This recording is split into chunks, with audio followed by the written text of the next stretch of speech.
सेनापती हंबीरराव मोहिते. स्वराज्याचा वज्र, रणांगणातील सिंह. दख्खनच्या काळ्या मातीवर सूर्य उगवत होता. सह्याद्रीच्या कडेकपाऱ्यांवर धुके पसरले होते. त्या धुक्यातून घोड्यांच्या टापांचा गंभीर आवाज घुमत होता. हा आवाज सामान्य नव्हता. तो होता स्वराज्याच्या सेनापतीचा, हंबीरराव मोहिते यांचा. हंबीरराव मोहिते हे मराठा साम्राज्याच्या इतिहासातील असे नाव होते, जे ऐकताच शत्रूंच्या छावण्यांत भय पसरत असे आणि मराठा सैनिकांच्या छातीत नवा जोश संचारत असे. बालपण आणि संस्कार. मोहिते घराण्यात जन्मलेले हंबीरराव लहानपणापासूनच पराक्रमी होते.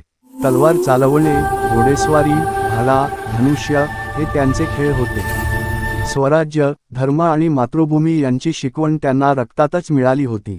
ते म्हणायचे, मरण एकदाच येते, पण स्वराज्यासाठी मरायला मिळाले तर ते मरण अमर होते.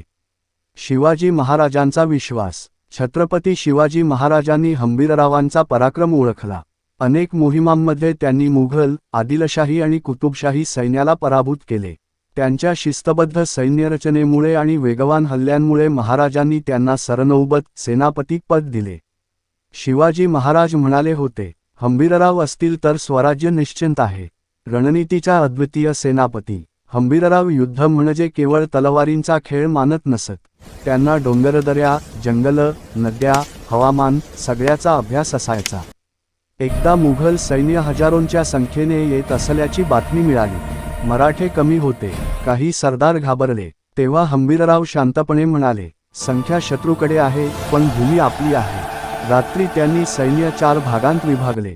पहाटे अचानक हल्ला, बाजूंनी छुपेवार, मागून आग लावलेली छावणी, मुघल सैन्य गोंधळून पळाले. छत्रपती संभाजी महाराजांचा आधार. छत्रपती संभाजी महाराजांच्या काळात तर हंबीरराव मोहिते स्वराज्याचा कणा होते. औरंगजेब स्वतः दख्खनेत उतरला होता. स्वराज्य कठीण काळातून जात होते.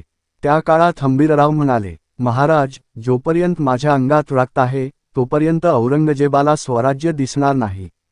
ते केवळ आदेश देत नसत, तर स्वतः रणांगणात पुढे लढत.